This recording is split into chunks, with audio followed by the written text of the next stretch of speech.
बिस्मिल्लाहिर्रहमानिर्रहीम। चैप्टर का टाइटल है वैरायटी ऑफ लाइफ। हमने बात की थी कि लाइफ बहुत ज़्यादा डाइवर्स है, यानी कि बहुत सारे मुख्तलिफ तरह के लिविंग ऑर्गेनिजम्स हैं। 1.5 मिलियन 15 लाख के करीब एनिमल्स और 5 लाख के करीब प्लांट्स हैं, और हर ऑर्गेनिज्म दूसरे से डिफरेंट होता है, हर स्पीशीज दूसरे से डिफरेंट है, और एक ही स्पीशीज के करोड़ों में या अरबों में इंडिविजुअल्स होते हैं और वो भी एक दूसरे से डिफरेंट होते हैं। तो हमें उनको आइडेंटिफाई करने के लिए और उनको स्टडी करने के लिए एक प्रॉपर सिस्टम चाहिए, जिसके थ्रू फिर हम उनको, अगर हमें एक रिप्रेजेंटेटिव एनिमल का उस ग्रुप के पता लग जाए तो कुछ कैरेक्टरिस्टिक्स का हमें आइडिया हो कि ये ऑर्गेनिज्म कैसे हैं। मिसाल, अब क्लासिफिकेशन के लिए मुख्तलिफ सिस्टम्स हो सकते हैं। मिसाल के तौर पे फ्लावरिंग प्लांट्स के लिए आप उनको फ्लावर के कलर की बेस पे या उसकी हाइट वगैरह की बेस पे क्लासिफाई कर सकते हैं, लेकिन ऐसी क्लासिफिकेशन का कोई खास फायदा नहीं होता, क्योंकि उससे आपको उस ग्रुप के डिफरेंसेस और सिमिलैरिटीज कोई खास पता नहीं लगती। मिसाल के तौर पे अगर आप ब्लू कलर के फ्लावर्स की बेस पे या येलो कलर के फ्लावर्स की बेस पे अलग अलग कर दें, तो हो सकता है येलो फ्लावर वाला कोई छोटा सा पौधा हो या कोई जड़ी बूटी हो या कोई बहुत बड़ा दरख्त हो या कोई बेल हो, वो सारे आपने इकट्ठे ही ग्रुप में कर दिए, तो उनसे आपको सिमिलैरिटीज और डिफरेंसेस पता नहीं लगते। बिलखुसूस उसकी फिजियोलॉजी, उसके जेनेटिक्स, एवोल्यूशन और एनाटॉमी वगैरह का पता नहीं लगता। हम पहले से जानते हैं कि तमाम लिविंग ऑर्गेनिजम्स आपस में एक दूसरे के साथ कनेक्टेड हैं। किसी ना किसी पॉइंट पे वो एवोल्यूशनरी हिस्ट्री में एक दूसरे के साथ जुड़े हुए हैं पुराने वक्त में। कुछ ऑर्गेनिजम्स आपस में ज्यादा रिलेटेड होते हैं बनिस्बत दूसरे ऑर्गेनिजम्स के। मिसाल के तौर पे एक चिड़िया और एक मगरमच्छ के अंदर रिलेटिवली ज्यादा सिमिलैरिटीज होंगी बनिस्बत अगर आप उसको किसी मकड़ी के साथ या कनखजूरे के साथ कंपेयर करेंगे। स्पैरोज पिजन्स के साथ ज्यादा रिलेटेड हैं बनिस्बत इंसेक्ट्स के।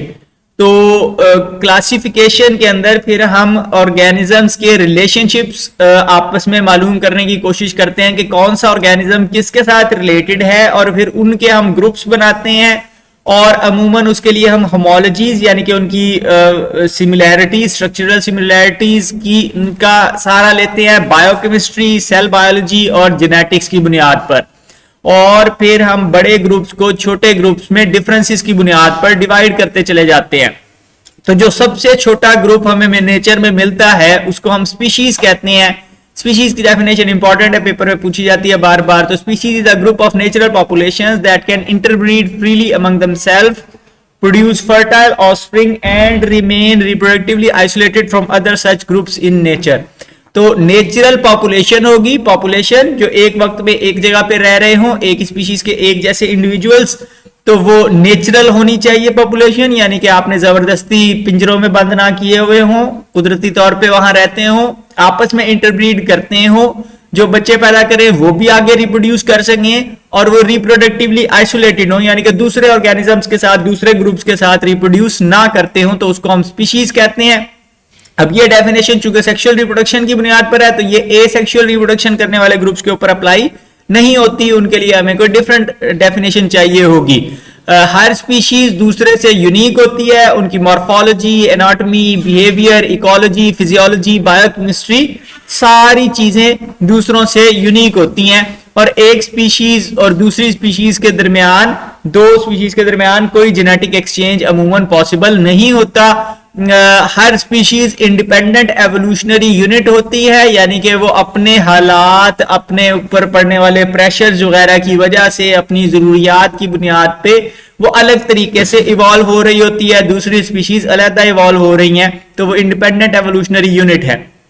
फिर स्पीशीज से ऊपर हमने डिफरेंट लेवल्स बनाए हुए हैं क्लासिफिकेशन के। सिमिलर स्पीशीज को हम एक जीनस में क्लासिफाई करते हैं, फिर मिलती जुलती जेनरा को एक फैमिली में, फिर मिलते जुलते फैमिलीज को ऑर्डर्स में, फिर क्लास, फाइलम और किंगडम।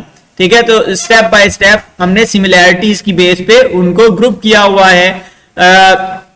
अब एक किंगडम में मौजूद, बड़े ग्रुप में मौजूद ऑर्गेनिजम्स एक दूसरे से ज्यादा डिफरेंट नजर आएंगे। फॉर एग्जांपल एनिमल्स हैं तो वही कि मकड़ी और चिड़िया दोनों एक ही किंगडम के अंदर रखे हुए हैं, लेकिन एक जीनस के अंदर रखे हुए ऑर्गेनिजम्स आपस में काफी हद तक सिमिलर होंगे। मसलन मकड़ियों की डिफरेंट टाइप्स हैं, तो वो एक जैसी मकड़ियां आपने हो सकता है एक जीनस में रखी हुई हो मिलती जुलती। तो सबसे छोटा यूनिट स्पीशीज है, बेसिक यूनिट है क्लासिफिकेशन का, और उनको आप सिमिलैरिटीज की बेस पे आपस में ग्रुप करते जाते हैं यहां तक कि आप ऊपर तक पहुंच जाते हैं, किंगडम के लेवल तक पहुंच जाते हैं। लोअर कैटेगरीज के मेंबर्स आपस में एक दूसरे से रिजेंबल करते हैं, हायर कैटेगरीज में डिफरेंसेस ज्यादा होंगे। कॉर्न प्लांट की क्लासिफिकेशन इंपॉर्टेंट है, पेपर में पूछी जाती है। किंगडम है प्लांटे, डिवीजन या फाइलम है उसका एंथोफाइटा या ट्रेकियोफाइटा भी इन्हें कहते हैं, class Angiospermae, order Poales, family Poaceae, genus Zea और स्पीशीज का नाम मेज है। फिर दूसरी बात ये आती है कि आपने स्पीशीज को आइडेंटिफाई तो कर लिया, लेकिन फिर आप उनको नेम कैसे देंगे, नाम कैसे रखेंगे। तो प्रॉपर साइंटिफिक नाम देने का भी एक मखसूस तरीकाकार है। इंसान जाहिर है चीजों के नाम रखते हैं, तो जो नाम हम चीजों को देते हैं उनको हम कॉमन नेम्स कहते हैं, आम जुबान में जो नाम दिए हुए होते हैं, और फिर वो मुख्तलिफ लैंग्वेजेस के अंदर नाम मुख्तलिफ होते हैं। बाज दफा एक ही स्पीशीज को मुख्तलिफ नाम दिए होते हैं, बिलखुसूस हजारों डिफरेंट लैंग्वेजेस हैं, तो जाहिर है हर लैंग्वेज में उस चीज का कोई ना कोई नाम रखा हुआ होगा लोगों ने। तो मिसाल के तौर पे प्याज, गंडा, बसल, वसल एक ही चीज का नाम है प्याज का, अनियन का। इसी तरह अमलतास, अर्गवाद, गुरमाला, गोल्डन शावर, पर्जिंग कैस्ट्रिया, ये एक फ्लावरिंग प्लांट है, ट्री है जो अमूमन आराइश के लिए लगाया जाता है। तो ऐसे नाम रखने में फिर अमूमन कोई साइंटिफिक बेसिस भी नहीं होती कि हमने वो नाम क्यों रखे हैं, और बस बेतुके, मतलब जो जिसका कद छोटा है उसे लंबा नाम रखा हुआ होगा, जिसका रंग काला है उसको चिट्टा कहेंगे, ठीक है। तो तुक्की कोई नहीं बनती। तो इस वजह से फिर कंफ्यूजन होती है, कॉमन नेम्स में बहुत ज्यादा कंफ्यूजन होती है और साइंटिफिक स्टडी में कंफ्यूजन की गुंजाइश नहीं होती। फिर बाज दफा एक ही नाम मुख्तलिफ अलग अलग चीजों को दिया हुआ होता है। मिसाल के तौर पे ब्लू बेल है, तो कोई भी ब्लू कलर के और बेल जैसी शेप वाले फ्लावर्स होंगे, चाहे दरख्त के ऊपर लग रहे हो चाहे किसी पौधे के ऊपर लग रहे हो, तो उनको एक ही नाम दिया हुआ है ब्लू बेल्स। इसी तरह ब्लैक बर्ड है, तो क्रो है, काला कौवा हमारे यहाँ पे जो पाया जाता है जिसके सर वाला गर्दन वाला एरिया ग्रे कलर का होता है, या रेवन है जो मुकम्मल तौर पे ब्लैक होता है, तो वो मरी वगैरह में पाया जाता है, तो दोनों को ब्लैक बर्ड ही कह देते हैं। इसी तरह फिश का जब नाम आता है जहन में, तो हमारे जहन में एक ऐसा ऑर्गेनिज्म है जिसके अंदर कांटे होते हैं और उसकी रीढ़ की हड्डी होती है और वो पानी में तैरता फिरता है, तो उसको हम फिश कहते हैं। गलपड़ों से सांस लेता है, फिन्स होते हैं उसके। लेकिन उसके मुकाबले में सिल्वर फिश एक इंसेक्ट है जो खुश्की पे पाया जाता है। क्रे फिश है, देखने में कहीं से मछली नहीं लगती। जेली फिश है, स्टार फिश है, कोई भी इनमें से फिश नहीं है, सारों को नाम फिश का रखा हुआ है कॉमन नेम, तो ये कंफ्यूजन काज करता है। तो इस मसले के हल के लिए कार्लस लीनियस ने, जो कि एक स्वीडिश बॉटनिस्ट था, एक सिस्टम बनाया ऑर्गेनिजम्स को नाम देने का और उस नाम की हिसाब से फिर उनको क्लासिफाई करने का, और उसने अपनी किताब लिखी सिस्टमा नेचुरी के नाम से 1753 में, और प्लांट्स को उसने क्लासिफाई किया। और बाद में ये तरीकाकार इतना ज्यादा मशहूर हो गया कि उसने एनिमल्स को क्लासिफाई करने के और उनको नाम देने का भी 1758 में किताब लिखी। आज तक 300 साल गुजरने के बावजूद हम ये सिस्टम इस्तेमाल कर रहे हैं, तो ऑब्वियसली बड़ा यानी कि रोबस्ट सिस्टम है, गलतियों की गुंजाइश नहीं होती, इस वजह से हम इतने अरसे से इस्तेमाल कर रहे हैं। और इसमें हम प्रॉपर साइंटिफिक नेम्स देते हैं, और नाम के दो हिस्से होते हैं, जैसे अमूमन हमारे नाम के दो हिस्से होते हैं वैसे इसके भी होते हैं। पहला नाम जीनस को रिप्रेजेंट करता है, जिस जीनस से वो स्पीशीज बिलोंग करती है पहले उसको रखा जाता है। यानी कि कह लें कि जिस तरह हमारे नाम के आगे बाप का नाम लगा हुआ होता है, तो इसी तरह इसके नाम से, स्पीशीज के नाम से पहले जीनस का नाम रखा जाता है। इसको जेनेरिक नेम कहते हैं, और जेनेरिक नेम हमेशा कैपिटल लेटर से शुरू किया जाता है। दूसरा नाम का दूसरा हिस्सा स्पीशीज को रिप्रेजेंट करता है, और वो अमूमन किसी कैरेक्टरिस्टिक की बुनियाद पे या किसी साइंटिस्ट या लोकेशन वगैरह की बुनियाद पर रखा जा सकता है। और दूसरा नाम हमेशा स्मॉल लेटर से शुरू होता है, उसको कैपिटलाइज नहीं करते, हाथ से लिखते हुए उसको अंडरलाइन पूरे नाम को कर दिया जाता है, लेकिन जब प्रिंट कर रहे होते हैं तो उस वक्त इटैलिसाइज किया जाता है ताकि पता लगे कि ये अलग जुबान का लफ्ज है। फॉर एग्जाम्पल अनियन है, एलियम सीपा, प्याज को सारी दुनिया में साइंसदान जहां पे भी प्याज के ऊपर रिसर्च कर रहे होंगे वो एलियम सीपा नाम इस्तेमाल करेंगे। अमलतास है तो उसको कैसिया फिस्टूला कहते हैं। ह्यूमंस का नाम होमो सेपियंस है, पोटैटो को सोलेनम ट्यूबरोसम कहते हैं, ब्रिंजल को सोलेनम मेलांजिना कहते हैं। तो ये नाम सारी दुनिया में यही चलते हैं, चेंज नहीं होते। पुराने जमाने में ये नाम रखे जाते थे मॉर्फोलॉजी की बुनियाद पर, लेकिन आजकल सेल बायोलॉजी, फिजियोलॉजी, जेनेटिक्स और मॉलिक्यूलर बायोलॉजी यानी कि मुख्तलिफ ब्रांचेस से डाटा इकट्ठा करके उनकी बुनियाद पर नाम दिए जाते हैं। फिर बात आती है क्लासिफिकेशन सिस्टम की, कि हमने बात की कि हम ऑर्गेनिजम्स को सिमिलैरिटीज और डिफरेंसेस की बेस पे ग्रुप्स, बड़े बड़े ग्रुप्स के अंदर डिवाइड करते हैं। तो पुराने जमाने से, कदीम वक्तों से ही हम जानते हैं कि लिविंग ऑर्गेनिजम्स दो तरह के होते हैं, दो मेजर ग्रुप्स में आप उन्हें डिवाइड कर सकते हैं, प्लांट्स हैं और एनिमल्स हैं। प्लांट्स ऐसे ऑर्गेनिजम्स हैं जो जिनको कोई चीज खाने की जरूरत नहीं पड़ती, वो अपनी खुराक खुद तैयार कर सकते हैं, इनको हम ऑटोट्रॉफ्स कहते हैं। उसके मुकाबले में एनिमल्स हैं तो इनको हम हेट्रोट्रॉफ्स कहते हैं, जो दूसरों को खाकर गुजारा करते हैं। हेट्रो का मतलब दूसरे या मुख्तलिफ, तो ये दूसरों से न्यूट्रिशन हासिल करते हैं, चाहे वो प्लांट्स हों, चाहे डेड एनिमल्स हों या उनके पार्ट्स हों, तो उनसे एनर्जी हासिल करते हैं। अब बाद में जब लीवनहुक ने बैक्टीरिया और प्रोटोजोआ वगैरह डिस्कवर किए, तो उस वक्त मसला बन गया कि अब इन दोनों किंगडम में से किस में उनको रखें, बैक्टीरिया को कहाँ रखें और यूनिसेलुलर ऑर्गेनिजम्स को, मसलन यूग्लिना है जिसके अंदर क्लोरोफिल होता है, सेल वॉल नहीं होती, तो उनको हम कहाँ पे रखें। तो अब इन दोनों ग्रुप्स को उस वक्त डाल दिया गया प्लांट्स के साथ, लेकिन हमें पता था कि जी ये प्लांट तो नहीं है, बस जबरदस्ती यहां पे रखा हुआ है। तो अर्नेस्ट हैकल ने फिर 1866 में इस मसले का हल ये प्रपोज किया कि एक तीसरा किंगडम बना दिया जाए, 3 किंगडम क्लासिफिकेशन कर दी जाए, और उस तीसरे किंगडम में इस तरह के सारे ऑर्गेनिजम्स को डाल दें जो मसला कर रहे हैं, ठीक है। जिनको क्लासिफाई करना प्लांट में या एनिमल में क्लासिफाई करना मुश्किल है, उनको आप प्रोटिस्टा में डाल दें। प्रोटिस्टा से मुराद पहले वाले अवलीन ऑर्गेनिजम्स यानी कि सिंपल ऑर्गेनिजम्स है। तो इसमें बैक्टीरिया और यूग्लिना को इकट्ठा रख दिया, लेकिन बाद में ई चैटन ने ये बताया कि भाई अब जो आपने प्रोटिस्टा के अंदर ऑर्गेनिज्म रखे हुए हैं, उसमें आपने बैक्टीरिया भी रखे हुए हैं, उसमें आपने यूग्लिना और पैरामीशियम भी रखे हुए हैं। बैक्टीरिया के पास न्यूक्लियस नहीं है, यूग्लिना और पैरामीशियम के पास न्यूक्लियस है, दोनों में जमीन आसमान का फर्क है। तो उसने कहा कि प्रोकैरियोटिक ऐसे ऑर्गेनिजम्स जिनमें न्यूक्लियस नहीं है, और यूकैरियोटिक ऐसे ऑर्गेनिजम्स हैं जिनमें न्यूक्लियस है, दोनों में फर्क है, दोनों तरह के ऑर्गेनिजम्स में। फिर तीसरा मसला था फंजाई का भी, कि उनको कहां पे रखें, ना वो प्लांट्स पे पूरे उतरते हैं ना वो एनिमल्स पे पूरे उतरते हैं, लेकिन बहरहाल प्लांट्स में रखा हुआ था उनको पुराने जमाने में, ठीक है। तो उनके पास सेल वॉल होती है, लेकिन दूसरों को खाकर गुजारा करते हैं। उनके अंदर काइटिन है, काइटिन एक ऐसा मटेरियल है जो एनिमल्स में तो पाया जाता है, प्लांट्स में नहीं होता अमूमन, तो उनको कहां पे रखें।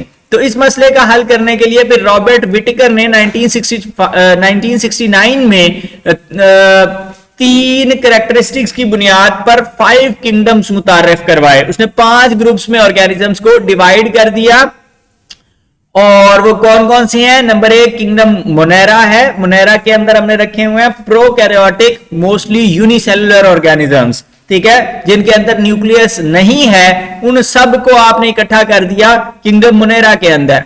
फिर जिनके पास न्यूक्लियस है लेकिन किसी और दूसरे ग्रुप में फिट नहीं बैठते, उनको आपने डिवाइड कर दिया, किंगडम प्रोटिस्टा के अंदर रख दिया। और अब मतलब जो जो प्रॉब्लमेटिक दूसरे ग्रुप से लगता है उसको यहां पे रख दे, शर्त सिर्फ यह है कि उसमें न्यूक्लियस होना चाहिए। फिर प्लांटी हैं तो वो तो क्लियर है कि वो अपनी खुराक खुद तैयार करते हैं, और यूकैरियोटिक हैं कि अपना उनके पास न्यूक्लियस मौजूद है।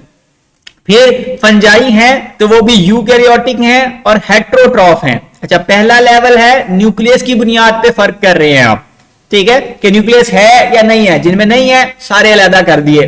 फिर कि वो क्लासिफाई कैसे करेंगे उनको, अगर वो किसी और ग्रुप में क्लासिफाई नहीं हो रहे तो उनको प्रोटिस्टा में रख दें। फिर न्यूट्रिशन की बेस पे क्लासिफाई कर रहे हैं आपके, वो खुराक कैसे हासिल करते हैं, और खुराक भी कैसे हासिल करने में वो जनाब अगर हेट्रोट्रॉफ हैं तो हेट्रोट्रॉफ में भी 2 तरीके हैं, उसकी बुनियाद पे डिवाइड कर लें। फंजाई जो है वो एब्जॉर्प्टिव हेट्रोट्रॉफ्स हैं, यानी कि वो अपनी खुराक को एब्जॉर्ब करती हैं। जड़ जैसा स्ट्रक्चर होता है उनके अंदर, और जिस तरह जड़ें फूड को एब्जॉर्ब करती हैं, पानी को एब्जॉर्ब करती हैं, उस तरह ये पानी को या अपनी खुराक को एब्जॉर्ब करते हैं। उसके मुकाबले में एनिमल्स जो है वो यूकैरियोटिक इंजेस्टिव हेट्रोट्रॉफ्स हैं। इंजेस्टिव का मतलब है कि उनके पेट के अंदर खाना बना हुआ है, बॉडी के अंदर कोई ना कोई खाना बना हुआ होगा, उसमें पूरे पूरे टुकड़े निकल जाएंगे और वहां खाने में रख के फूड को डाइजेस्ट करेंगे। तो ये इंजेस्टिव हेट्रोट्रॉफ्स कहलाते हैं। तो 5 ग्रुप्स उसने डिवाइड किए प्लांट। अब ये जो ग्रुप्स हैं इनकी प्रॉपर डेफिनेशंस आपको याद होनी चाहिए, पेपर में कई दफा पूछी जाती हैं, और आगे भी अगर कभी बायोलॉजी पढ़ेंगे तो उसमें भी ये सवाल बार बार आते हैं। तो प्लांट्स हैं यूकैरियोटिक मल्टीसेलुलर ऑटोट्रॉफ्स हैं। फंजाई हैं तो हेट्रोट्रॉफ्स हैं, जो चीजों को डीकंपोज यानी तोड़ते हैं, पहले से डाइजेस्ट की हुई फूड को एब्जॉर्ब करते हैं लेकिन इंजेस्ट नहीं करते। इनके पास सेल वॉल है जो काइटिन की बनी हुई है। एनिमल्स हैं तो ये हेट्रोट्रॉफ हैं, कंज्यूमर जिनको हम कहते हैं, ये बड़े बड़े टुकड़ों को इंजेस्ट कर लेते हैं। और प्रोटिस्टा हैं तो ये ऐसे यूकैरियोटिक ऑर्गेनिजम्स हैं जो दूसरे ग्रुप्स के अंदर फिट नहीं बैठते।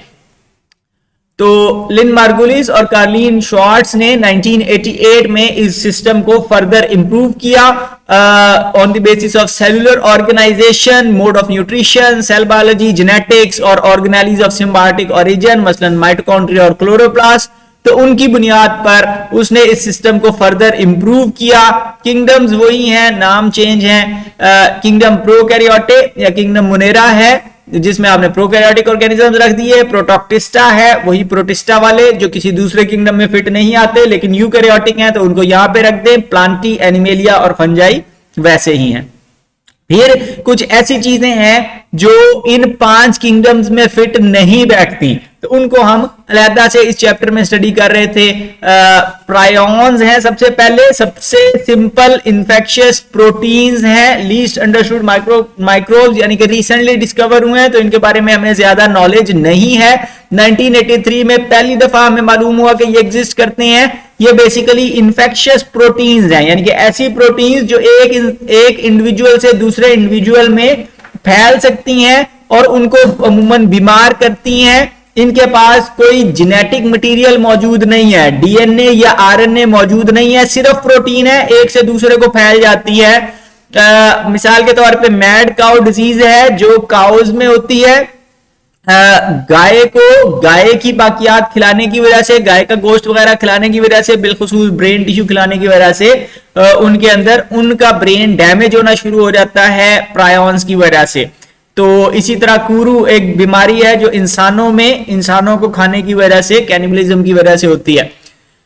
तो फिर उसके बाद आते हैं वायरसेस। वायरस का लफ्जी मतलब है, वायरस का लफ्ज निकला हुआ है लातीनी लफ्ज वेनोम से। वेनोम लातीनी ज़बान में जहर को कहते हैं, तो वहां से वायरस निकला हुआ है। नॉन सेलुलर इंफेक्शियस एजेंट्स हैं, यानी कि ऐसी चीजें जो फैल सकती हैं लेकिन सेल्स पर मुश्तमिल नहीं है।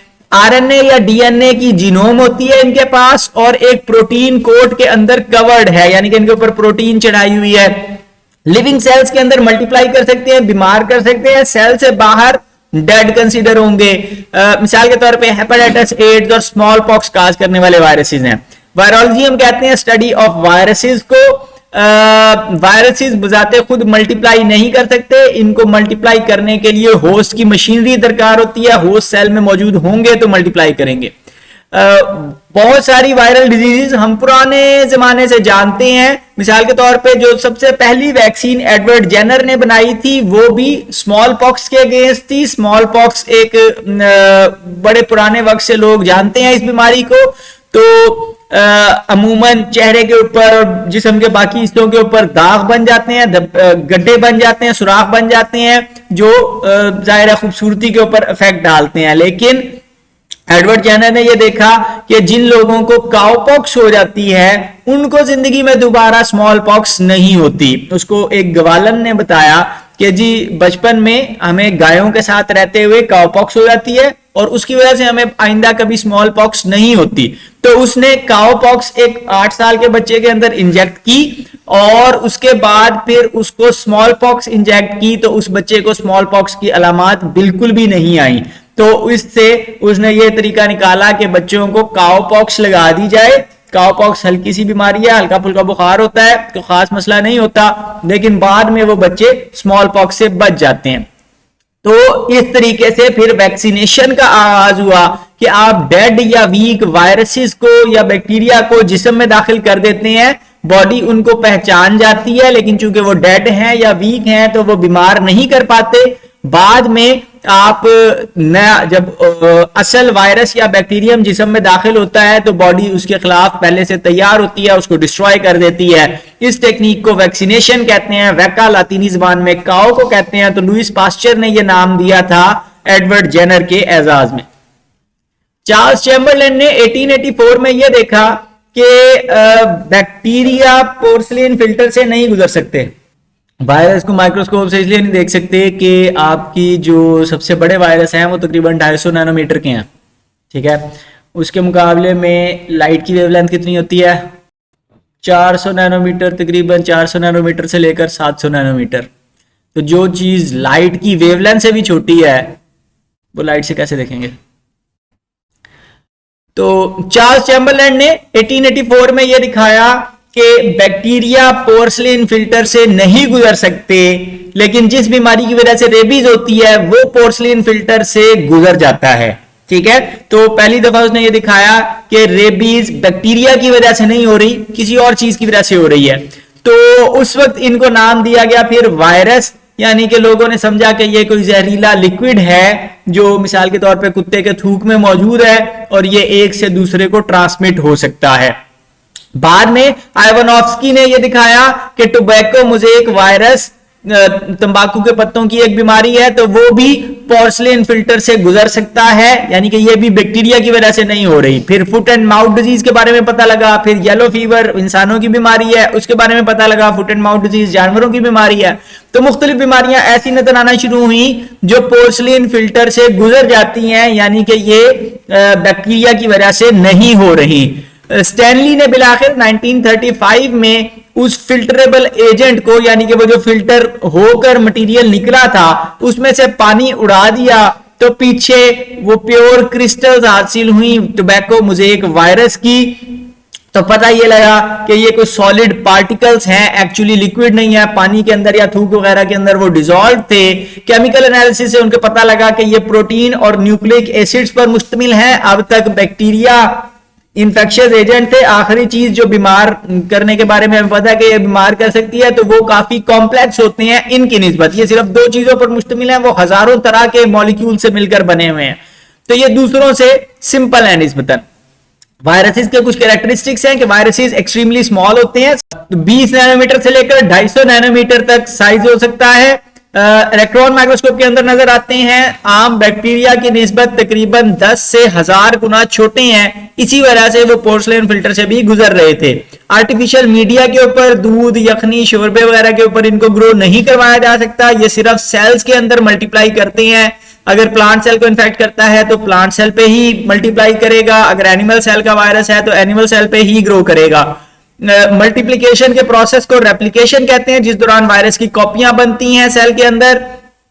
ऑब्लिगेट इंट्रासेलुलर पैरासाइट्स हैं, इंपॉर्टेंट शॉर्ट क्वेश्चन है, पेपर में बार बार आता है कि इनके पास अपनी मेटाबॉलिक मशीनरी नहीं है, सिर्फ और सिर्फ होस्ट सेल के अंदर रहते हुए मल्टीप्लाई करते हैं और उसको नुकसान पहुंचाते हैं, डिजीज कॉज करते हैं, क्योंकि होस्ट सेल अपने नॉर्मल फंक्शंस परफॉर्म नहीं कर पाता, इस वजह से वो बीमार हो जाता है। एंटीबायोटिक से रेजिस्टेंट है, एंटीबायोटिक्स इनके खिलाफ कारगर नहीं होती, कोई वायरल बीमारी एंटीबायोटिक से ट्रीट नहीं की जा सकती। स्ट्रक्चर को अगर देखें तो कंप्लीट मेच्योर इन्फेक्शियस पार्टिकल जो किसी नए सेल में जाकर उसको इन्फेक्ट कर सकता है, उसको विरियन कहते हैं।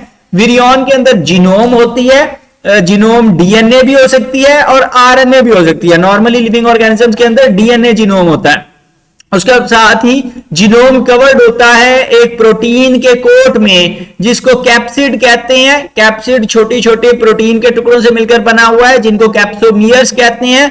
हर सेल के कैप्सोमियर्स की हर वायरस के कैप्सोमियर्स की तादाद फिक्स होती है। मिसाल के तौर पे हर्पीज वायरस 162 कैप्सोमियर्स पर मुश्तमिल है, एडिनो वायरस 252 कैप्सोमियर्स पर मुश्तमिल है। इंपॉर्टेंट शॉर्ट क्वेश्चन है, पेपर में आता है। कैप्सिड और जीनोम मिलाकर न्यूक्लियो कैप्सिड कहलाते हैं। एनवेलोप बाज वायरसेस के ऊपर एक एक्स्ट्रा कवर लिपिड मेम्ब्रेन का चढ़ा हुआ होता है जिसको एनवेलोप कहते हैं। कुछ वायरसेस में होता है, सब में नहीं होता। कई नॉन एनवेलोप्ड वायरस भी होते हैं जिनको हम नेकेड विरियॉन्स भी कहते हैं। ये भी इंपॉर्टेंट शॉर्ट क्वेश्चन है, कई दफा पेपर में आया हुआ। शेप मुख्तलिफ तरह की हो सकती है, बाज दफा पॉलीहीड्रल शेप होती है जिसकी बहुत सारी साइड्स हो, यूजुअली आइकोसाइड्रल। हेलिकल भी हो सकती है या स्प्रिंग शेप हो सकती है। एनवेलोप्ड हो सकते हैं यानी कि उनके ऊपर वो बुलबुले की शेप होगी, उनके ऊपर एनवेलोप चढ़ा हुआ होगा लिपिड का। यह बाज दफा कॉम्प्लेक्स हो सकती है, मसलन बैक्टीरियोफेज आपने देखे हैं जो मुख्तलिफ शेप्स के मिलने से बनते हैं। बैक्टीरियोफेज के बारे में डिटेल में बात करेंगे। ये ऐसे वायरसेस हैं जो बैक्टीरिया को इन्फेक्ट करते हैं। इनको डिस्कवर किया था ट्वार्ट और डी हर्ली ने 1915 और 1917 में, अलग अलग काम करते हुए। वो एक्चुअली ग्रो करवा रहे थे बैक्टीरिया की कॉलोनीज प्लेट्स के ऊपर। तो उन्होंने ये देखा कि उन कॉलोनीज या लॉन्स के अंदर दरमियान में बाज दफा खाली धब्बे बनना शुरू हो जाते हैं, सुराख बन जाते हैं। तो जब उस मटेरियल को उठाकर दूसरी प्लेट पर शिफ्ट किया जाए तो वहां पर भी वही धब्बे फैलना शुरू हो जाते हैं। तो इसका मतलब है कि कोई चीज है जो वहां पर बैक्टीरिया को मार रही है। इसको जोन ऑफ लाइसिस कहते हैं कि उस इलाके में बैक्टीरिया मर गए हैं। अब जब उस मटेरियल को पिक करके पोर्सलिन फिल्टर से गुजारें और फिर दोबारा उसको किसी नई कॉलोनी के ऊपर शिफ्ट करें तो वहां भी सेल मरना शुरू हो जाते हैं। तो इसका मतलब है कि ये कोई ऐसी चीज है जो पोर्सलिन फिल्टर से गुजर सकती है। अलबत्ता अगर उस मटेरियल को गर्म करके नई प्लेट के ऊपर शिफ्ट किया जाए तो वो यानी कि फिर सेल्स नहीं मरते। इसका मतलब है कि गर्म करने से वो चीज डिस्ट्रॉय हो जाती है। तो इसको नाम दिया गया बैक्टीरियोफेज का, या बैक्टीरिया ईटर लफ्जी मतलब बनता है।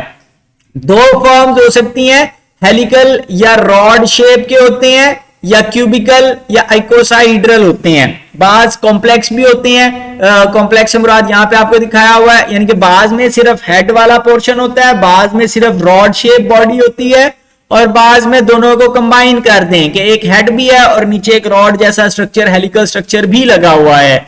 बहुत सारे मुख्तलिफ तरह के बैक्टीरियोफेज बैक्टीरिया को इन्फेक्ट कर सकते हैं। टी फेजिस ई कोलाई के ज्यादा मशहूर हैं। T2 और T4 फेजिस यानी कि उनकी डिस्कवरी के हिसाब से उनको तरतीब दिया हुआ है, तो उनमें से T2 और T4 के ऊपर काफी ज्यादा रिसर्च हो चुकी है।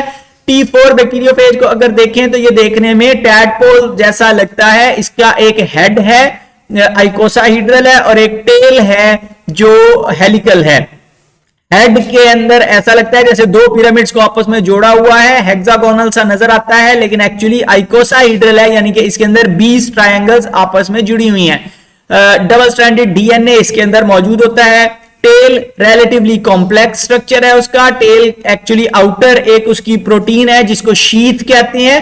शीथ के अंदर प्रोटीन की एक ट्यूब बनी हुई है जिसको कोर कहते हैं। कॉन्ट्रैक्ट कर सकती है टेल और ट्यूब को सेल के अंदर इंजेक्ट कर सकती है। हेड और टेल के दरमियान में कॉलर होता है और उसके निचले सिरे के ऊपर एक एंड प्लेट होती है या बेस प्लेट उसे कह लें, जिसके साथ 6 टेल फाइबर जुड़े हुए होते हैं। बैक्टीरिया की निस्बत ये तकरीबन 1000 गुना छोटे हैं, लेकिन उसके बावजूद बैक्टीरिया के ऊपर हमला कर सकते हैं और उनको मार सकते हैं और अपनी कॉपीज बना सकते हैं। बैक्टीरियोफेज जाहिर है वायरस हैं, तो ये भी सिर्फ और सिर्फ होस्ट के अंदर ही मल्टीप्लाई करते हैं। पहला स्टेप उसका है कि जब ये किसी बैक्टीरिया के साथ टकराते हैं तो उसके साथ अटैच हो जाते हैं। वहां पर अटैचमेंट के लिए स्पेशल साइट्स बनी हुई हैं बैक्टीरियल सेल के ऊपर जिनको रिसेप्टर्स कहते हैं। तो ये रिसेप्टर के साथ वीक बॉन्डिंग के जरिए से, एडजॉर्प्शन के जरिए से जुड़ जाते हैं, यानी कि इलेक्ट्रोस्टैटिक चार्ज की वजह से या हाइड्रोजन बॉन्डिंग के जरिए से जुड़ सकते हैं। दूसरा स्टेप है पेनिट्रेशन। पेनिट्रेशन का मतलब है अंदर दाखिल होना। टेल में से एक एंजाइम निकलता है जिसको लाइसोजाइम कहते हैं। ये सेल वॉल को डाइजेस्ट कर देता है, डिस्ट्रॉय कर देता है, और फिर शीथ कॉन्ट्रैक्ट करती है, यानी कि टेल की जो आउटर कवरिंग है वो कॉन्ट्रैक्ट करती है और वो कोर को अंदर धकेल देती है सिरिंज की तरह, और उसमें से फिर डीएनए हेड से कोर में से गुजरता हुआ सेल के अंदर दाखिल हो जाता है। तीसरा स्टेप है रेप्लिकेशन एंड असेंबली। अब इस दौरान जैसे ही फेज का डीएनए सेल के अंदर एंटर होता है तो वो फौरी तौर पर होस्ट के डीएनए को डिस्ट्रॉय करवा देता है और सेल का चार्ज खुद संभाल लेता है, सेल को खुद कंट्रोल करना शुरू कर देता है। राइबोसोम्स को, दूसरी प्रोटीन्स को पता नहीं लगता कि ये एक्चुअली दुश्मन का डीएनए है, वो उसकी इंस्ट्रक्शंस को पढ़ के उसके मुताबिक एक्शंस करती जाती हैं। वायरस के कंपोनेंट्स तैयार किए जाते हैं, तकरीबन उसके डीएनए और प्रोटीन बनाई जाती है, तकरीबन 25 मिनट बाद 200 कॉपीज वायरस की तैयार हो जाती हैं। चौथा स्टेप है लाइसिस और रिलीज। अब इसमें सेल वॉल बर्स्ट हो जाती है 25 मिनट बाद, इस प्रोसेस को लाइसिस कहते हैं, ब्रेक डाउन, और उसमें फिर 200 नए वायरसेस रिलीज हो जाते हैं। बुक के अंदर तरतीब इस तरह से नहीं लिखी हुई, वहां पे हेडिंग्स वगैरह नहीं बनी हुई, तो वो याद करना जरा मुश्किल है, हालांकि बड़ा सिंपल सा आसान सा टॉपिक है। तो इस प्रोसेस को लिटिक साइकिल कहते हैं। लिटिक का मतलब है ब्रेक डाउन या टूटना, और ऐसे वायरसेस जो लाइसिस करवाते हैं वो विरुलेंट फेज कहलाते हैं। बाज फेज एक और डिफरेंट तरीका इस्तेमाल करते हैं सेल को इन्फेक्ट करने का। पहला स्टेप वही है कि सेल के साथ आकर अटैच हो गए, दूसरा स्टेप वही है कि पेनिट्रेशन, डीएनए सेल के अंदर इंजेक्ट कर दिया। तीसरा स्टेप अलबत्ता डिफरेंट है, तीसरा स्टेप है इंटीग्रेशन। इंटीग्रेशन का मतलब है मिलजुल जाना, साथ जुड़ जाना। तो वायरल जीनोम जाकर होस्ट जीनोम के अंदर जुड़ जाती है। इस स्टेट में उसको हम प्रोफेज कहते हैं, यानी कि फेज से पहले वाली स्टेज है, और इस प्रोसेस को लाइसोजेनी कहते हैं। कि अभी लाइसिस हो नहीं रही, लेकिन ये कभी चलकर आगे लाइसिस पैदा कर सकता है। अच्छा, बैक्टीरिया अपनी नॉर्मल जिंदगी गुजारते रहते हैं, उनको नहीं पता लगता कि उनके अंदर एक वो होस्ट जीनोम, वायरस की जीनोम उसके अंदर मौजूद है, और वो मल्टीप्लाई करते हैं। अब जब वो मल्टीप्लाई करते हैं तो अपनी कॉपीज, डीएनए की कॉपीज बनाते हैं। जब डीएनए की कॉपी बनती है तो उसी में वायरस की कॉपी बनती है। 1 से 2, 2 से 4, 4 से 8, अल्टीमेटली तकरीबन 24 घंटे बाद 1 अरब कॉपीज बन जाती हैं बैक्टीरिया की, उस बैक्टीरियल सेल की, और उसी दौरान 1 अरब वायरल जीनोम्स की भी कॉपीज बन जाती हैं। अलबत्ता चौथा स्टेप इंडक्शन है। जब कंडीशंस अनफेवरेबल होना शुरू हो जाए, जब वायरस ये महसूस करे कि बैक्टीरिया का बचना अब मुमकिन नहीं है, तो ऐसी सूरत में वो फौरी तौर पर एक्टिव हो जाता है, वो वापस होस्ट जीनोम से अलहदा हो जाता है और फिर से लिटिक साइकिल शुरू कर देता है। वो डीएनए होस्ट से डिटैच होकर सेल का कंट्रोल संभाल लेता है, डीएनए को डिस्ट्रॉय कर देता है, अपनी कॉपीज बनवाता है, और उसी तरह से 200 कॉपीज प्रोड्यूस होती हैं, और वो सेल को बस्ट करके, लाइसिस करके बाहर निकल आते हैं। जब किसी होस्ट जीनोम के अंदर प्रो वायरस छुपकर बैठा हुआ हो, तो उतनी देर वो सेल किसी नए वायरस से इन्फेक्ट नहीं होता, रेजिस्टेंट रहता है। आपस में उनका भाईचारा है कि यार मैं यहां पे बैठा हुआ हूं, इसको नहीं तुमने तंग करना, ठीक है। और ऐसे वायरसेस जो लाइसोजेनिक होते हैं उनको हम टेम्परेट फेज भी कहते हैं, कि ये ज्यादा नुकसान तो नहीं कर रहे, मुतदिल हैं। तो नेक्स्ट हम बात करेंगे सम वायरल डिजीजेस ह्यूमंस में होने वाली, लेकिन उससे पहले छोटा सा टॉपिक है कि वायरसेस को क्लासिफाई कैसे किया जाए। That is a problem. मुख्तलिफ तरीके हो सकते हैं। फॉर एग्जांपल हम उन्हें क्लासिफाई कर सकते हैं कि वो किस ऑर्गेनिज्म को इन्फेक्ट करते हैं। एनिमल वायरसेस हैं, प्लांट वायरसेस हैं, या बैक्टीरिया को अफेक्ट करने वाले वायरसेस हैं, या फंजाई फॉर दैट मैटर। तो या फिर हम उनको क्लासिफाई कर सकते हैं on the basis of morphology, के वो रॉड शेप्ड हैं या हेलिकल हैं। रॉड शेप्ड और हेलिकल बेसिकली सेम चीज़ है। आइकोसाइडल हैं या कॉम्प्लेक्स हैं। इसी तरह उनके ऊपर एनवेलोप है या नहीं है, नेकेड हैं, या जीनोम की बेस पे हो सकता है कि उनकी जीनोम डीएनए पर मुश्तमिल है या आरएनए के ऊपर मुश्तमिल है। तो ये सारे तरीके हम इस्तेमाल करते हैं, और फिर आगे हम ऑर्गेनिजम्स, जब हम वायरसेस के बारे में बात करेंगे, ह्यूमन वायरसेस के बारे में, तो उनके बारे में हम इन चीज़ों का ख्याल रखेंगे कि उनकी मॉर्फोलॉजी कैसी है और उनका जीनोम कैसा है, इस बारे में हम बात करेंगे। तो सबसे पहले सबसे ज़्यादा नामुराद किस्म की बीमारी स्मॉल पॉक्स है, जो अमूमन बच्चों को अफेक्ट करती थी, और उसकी वजह से स्किन के ऊपर निशान पड़ जाते हैं, और फिर वो सारी ज़िंदगी बदनुमा दाग स्किन के ऊपर रहते हैं। तो फिर दूसरा बड़ा मसला ये था कि जिन लोगों को अफेक्ट करती थी उन 3 में से 1 बच्चे की डेथ हो जाती थी, क्योंकि उसे शदीद बुखार होता था और वो खा पी नहीं सकता। यहाँ पे आपको दिखाया हुआ है कि ये वेजिकल फोड़े बन जाते हैं स्किन के ऊपर, और ना सिर्फ स्किन के ऊपर बल्कि बॉडी में अंदर भी, मुंह के अंदर और आंतों के अंदर ये सारी कंडीशन होती थी, और उसकी वजह से बच्चा कुछ खा पी नहीं सकता था। तो ये पॉक्स वायरस की वजह से होती है, और ये डीएनए एनवेलोप्ड वायरस है, यानी कि इसका डीएनए जीनोम है और उसके ऊपर एक एनवेलोप चढ़ा हुआ होता है। यहाँ पर आपको गोल्डन कलर में दिखाया हुआ है। सिम्टम्स में raised fluid fill vesicles skin के ऊपर बन जाते हैं और वो आगे चलकर पस्ट्यूल्स बन जाते हैं। मतलब उनके ऊपर सख्त खाल आ जाती है और वो अमूमन उनके अंदर खून भरा हुआ होता है। जब ये ख़त्म होते हैं तो उनकी जगह पर पिटेड स्कार्स रह जाते हैं, जिनको हम पॉक्स कहते हैं। इनके स्मॉल पॉक्स के खिलाफ इम्यूनाइजेशन स्टार्ट हुई थी 1950s में, और it is one of the first disease to be eradicated from the world. सारी दुनिया से अब ये ख़त्म हो चुकी है वैक्सीनेशन की वजह से। हर्पीज सिम्प्लेक्स होती है हर्पीज वायरस की वजह से। ये डीएनए कंटेनिंग वायरस है। इसके सिम्टम्स में वास्कुलर लीजन्स हैं एपिथेलियम में, यानी स्किन के अंदर ब्लड वेसल्स के ऊपर जख्म आ जाते हैं और उसकी वजह से फोड़े से बन जाते हैं, अमूमन मुंह के इर्द गिर्द, जिसको हम कहते हैं कि जी होंठ पक गए हैं। तो ये अमूमन वायरस फैलता है चम्मच या प्लेट या ग्लास वगैरह को शेयरिंग की वजह से।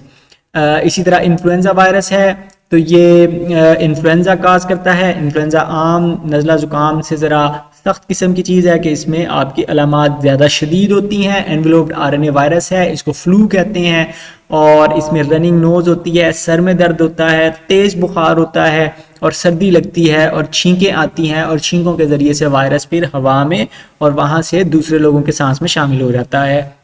इस तरह ये एपिडेमिक है, यानी कि वबाई सूरत में एक ही घर के मुख्तलिफ लोग अफेक्टेड होते हैं या एक इलाके में काफ़ी सारे लोग इकट्ठे इसकी वजह से अफेक्ट हो रहे होते हैं। फिर मम्स और मीजल्स हैं, दो बीमारियां हैं जो पैरामिक्सो वायरसेस की वजह से होती हैं। वायरसेस का एक ग्रुप है, लार्ज एनवेलोप्ड आरएनए वायरसेस हैं। मम्स स्वेलिंग होती है सलाइवरी ग्लैंड्स की, थूक पैदा करने वाले गुदूदों में स्वेलिंग हो जाती है। बड़ी कंटेजियस बीमारी है, यानी कि तेजी से बच्चों में फैलती है, क्योंकि बच्चे चीज़ों को हाथ लगा रहे होते हैं, थूक लगा रहे होते हैं, लेकिन अमूमन ये फेटल नहीं होती, यानी कि इसमें डेथ नहीं होती। 60% एडल्ट्स को अगर चेक किया जाए तो उनके अंदर इस वायरस के खिलाफ एंटीबॉडीज मौजूद होंगी, यानी कि बचपन में उनको ये वायरस अफेक्ट कर चुका है। दोबारा बीमारी नहीं होती। मीजल्स है, ये भी हाईली इन्फेक्शियस है। इसके अंदर बुखार होता है तेज़, और जिस्म के ऊपर खारिश वाले निशान बन जाते हैं, रैश हो जाती है, और ये भी एक दफ़ा हो जाए तो फिर ज़िंदगी में दोबारा नहीं होती। पोलियो माइलाइटिस है, पोलियो वायरस की वजह से होता है, और ये स्मॉलेस्ट नोन वायरसेस में से है। आरएनए जीनोम है और उसका स्फेरिकल कैप्सिड होता है। अमूमन ये भी बचपन में अफेक्ट करती है, और इसकी वजह से नर्वस सिस्टम में इन्फ्लेमेशन होती है, और फिर वो नर्व्स आपके मसल्स को बहुत ज़्यादा उनके ऊपर जोर लगाती हैं, और उसकी वजह से मसल्स का पैरालिसिस हो जाता है। मसल्स ज़ाया भी हो सकते हैं, मसलन टांगों के मसल्स या बाजुओं के मसल्स हैं। इसी तरह फेफड़ों को चलाने वाले मसल्स जो सीने की हड्डियों में उनके साथ जुड़े हुए होते हैं, तो वो अफेक्ट हो सकते हैं, और उसकी वजह से फिर लोगों को इस इंडस्ट्रियलाइज मुल्कों में इस तरह की बड़ी बड़ी मशीन्स के अंदर सारी ज़िंदगी गुजारनी पड़ती है। इसको हम आयरन लंग कहते हैं। हमारे यहाँ पर ऐसे बच्चे, क्योंकि हमारे पास ये फैसिलिटीज़ अवेलेबल नहीं हैं, तो इस वजह से उनकी अमूमन डेथ हो जाती है पैरालिसिस की वजह से, रेस्पिरेटरी पैरालिसिस से। फिर रेट्रोवायरसेस हैं। रेट्रोवायरसेस आरएनए कंटेनिंग वायरसेस हैं, जिनको आरएनए ट्यूमर वायरसेस भी कहा जाता है, क्योंकि ये ट्यूमर्स काज करते हैं रोडेंट्स में, कैट्स में, फाउल में और दूसरे जानवरों में, including humans. For example HIV है, सिंगल स्ट्रैंडेड आरएनए एनवेलोप्ड वायरस है, स्फेरिकल होते हैं, 100 नैनोमीटर डायमीटर होता है। कुछ कैरेक्टरिस्टिक्स हैं रेट्रोवायरसेस के कि ये होस्ट स्पेसिफिक होते हैं। चंद ऐसे हैं जो नॉन स्पेसिफिक हैं, यानी कि मल्टीपल होस्ट को टारगेट कर सकते हैं, लेकिन ज़्यादातर हाईली स्पेसिफिक होते हैं कि अपने मखसूस होस्ट को और अपने मखसूस होस्ट में भी उसके मखसूस किस्म के सेल्स को अफेक्ट कर सकते हैं। वजह क्या है? वजह यह है कि इनको सेल में एंट्री के लिए रिसेप्टर्स चाहिए होते हैं होस्ट सेल के ऊपर। फॉर एग्जांपल एचआईवी के जो रिसेप्टर्स हैं वो वाइट ब्लड सेल्स के ऊपर होते हैं, उनके बारे में हम आगे चल के बात करेंगे। रिवर्स ट्रांसक्रिप्टेज एक स्पेशल एंजाइम जो इनके पास होता है, जो सिंगल स्ट्रैंडेड आरएनए से डबल स्ट्रैंडेड डीएनए बना सकता है। इस प्रोसेस को रिवर्स ट्रांसक्रिप्शन कहते हैं, इनके ट्रांसक्रिप्शन का उलट है। अब ये जो डबल स्ट्रैंडेड डीएनए बनता है, ये जाकर होस्ट जीनोम के अंदर इंटीग्रेट हो जाता है, और इस कंडीशन में इसको हम प्रो वायरस कहते हैं। और ये नेक्स्ट प्रोजेनी को जब सेल डिवाइड करता है तो उन सेल्स को ट्रांसमिट होता जाता है, उसमें भी इसकी कॉपी मौजूद रहती है और इस वजह से फिर ये सेल्स को उकसाता है कि तुम मल्टीप्लाई करो और इस चक्कर में फिर कैंसर काज कर देता है।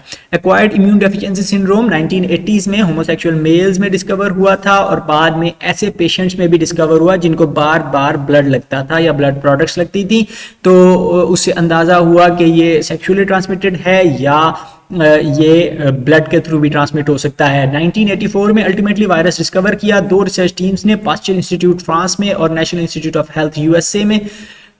सिम्टम्स में सीवियर नमूनिया होता है, शदीद नमूनिया, जो अमूमन फिर ठीक नहीं होता, एक दफ़ा हो जाए तो फिर वो मुसलसल चलता है। फिर रेयरली वास्कुलर कैंसर हो सकता है जो आम नॉर्मली इंडिविजुअल्स के अंदर नहीं होता, लेकिन HIV इन्फेक्टेड लोगों में ये कॉमनली हो जाता है। वेट लॉस हो सकता है, लिम्फ नोड्स स्वॉलन होती हैं, मसलन टॉन्सल्स, और जिस्म के ऊपर गिल्टियां बन जाती हैं जो जिनमें स्वेलिंग होती है।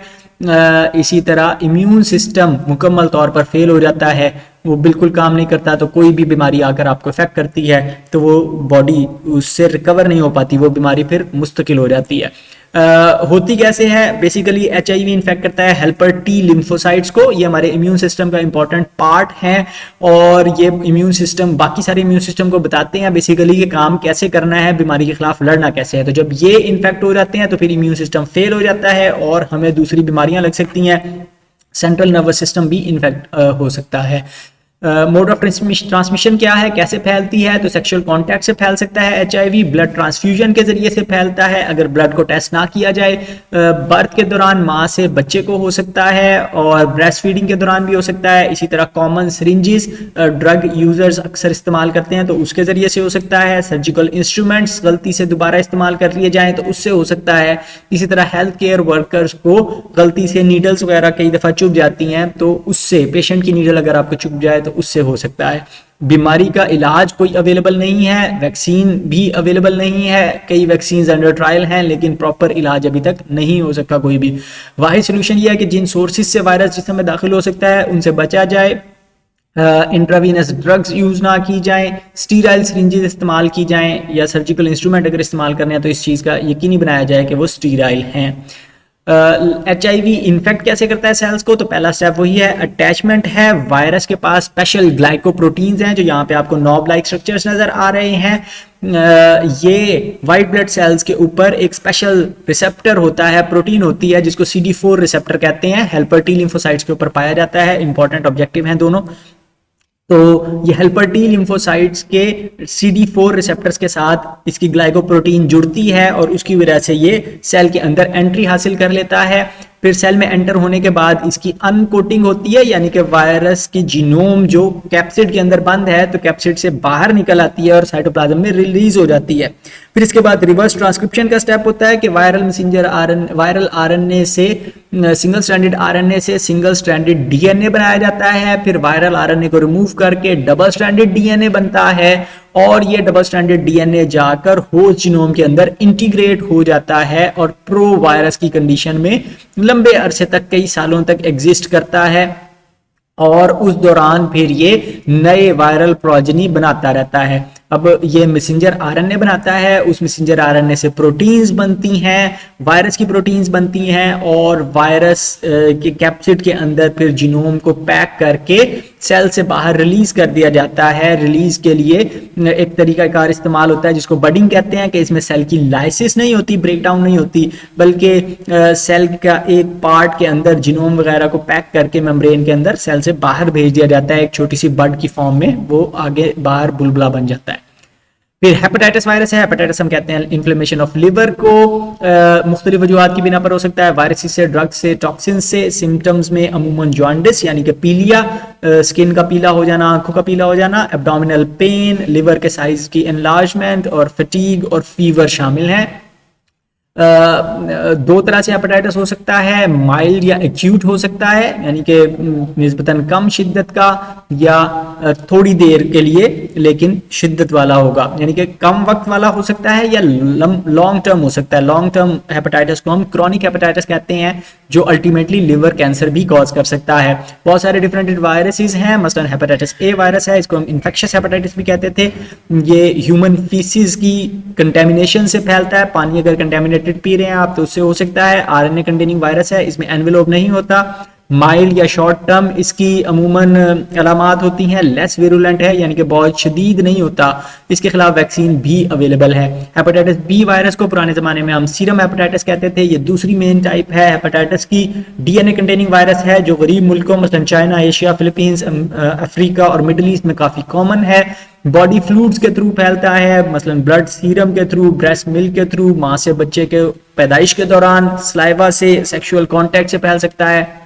ज़्यादातर लोग इससे रिकवर हो जाते हैं, लेकिन लाइफ लॉन्ग इम्यूनिटी, एक दफ़ा रिकवर हो जाए तो वो लाइफ लॉन्ग इम्यूनिटी हो जाती है, दोबारा इससे इन्फेक्शन नहीं होती। इसके खिलाफ भी वैक्सीन अवेलेबल है और जेनेटिकली इंजीनियर्ड है, यानी कि हम उसमें जेनेटिक इंजीनियरिंग के ज़रिए से हमने वैक्सीन बनाई हुई है। हेपेटाइटिस सी वायरस को पुराने ज़माने में non A non B hepatitis कहते थे, इन्फ्यूजन हेपेटाइटिस के नाम से भी ये मशहूर है। आरएनए कंटेनिंग वायरस है, एनवेलोप्ड होता है, इसके ऊपर कवर चढ़ा हुआ है, लेस सीवियर होता है इस सेंस में कि इसके सिम्टम्स नहीं होते, लेकिन क्रॉनिक इन्फेक्शन होती है, लंबे अरसे तक, साल तक इन्फेक्शन रहती है जो अल्टीमेटली लिवर को शदीद डैमेज करती है और कैंसर भी हो सकता है। तो शिद्दत के एतबार से ये पिछली दोनों टाइप से ज़्यादा है। ये ब्लड के थ्रू फैलता है, कंटेमिनेटेड सिरिंजेस के जरिए से, razor blade, surgical instruments, piercing tools और सेक्सुअल कॉन्टैक्ट के जरिए से फैल सकता है और इसकी वैक्सीन भी कोई अवेलेबल नहीं है। हेपेटाइटिस ई वायरस है तो ये फीसिस के थ्रू फैलता है। हाल्बर और उसके साथियों ने ये दिखाया कि ये पिग्स के अंदर मल्टीप्लाई कर सकता है लेकिन उनको बीमार नहीं करता, तो पिग्स इसके रेजर्वायर हैं। अगर पिग की मेन्योर, उसके फीसिस को इस्तेमाल किया जाए फर्टिलाइजर के तौर पे तो ये सब्जियों वगैरह में पहुंच सकता है और वहां से इंसानों को अफेक्ट कर सकता है। हेपेटाइटिस एफ और जी भी सस्पेक्टेड हैं कि बाज़ लोगों में उनकी अलामात होती हैं, लेकिन उनके वायरसेस अभी तक आइडेंटिफाई नहीं किए जा सके। वाहिद सोल्यूशन इन सारे वायरसेस से बचने का ये है कि हाइजीनिक मेजर, सफाई का ख्याल रखा जाए, पानी को उबाल के पिया जाए, वैक्सीनेशन जिनके खिलाफ अवेलेबल है उनकी वैक्सीन करवा ली जाए तो वो बेस्ट सोल्यूशन है। जब भी ब्लड या दूसरे ऑर्गन्स के ट्रांसप्लांटेशन की ज़रूरत पड़े तो उस वक्त उनकी स्क्रीनिंग होनी चाहिए। स्टीराइल सिरिंजेस को हमेशा इस्तेमाल करना चाहिए। रेजर ब्लेड्स और दूसरे इंस्ट्रूमेंट्स भी कंफर्म कर लें कि वो स्टीराइल हैं।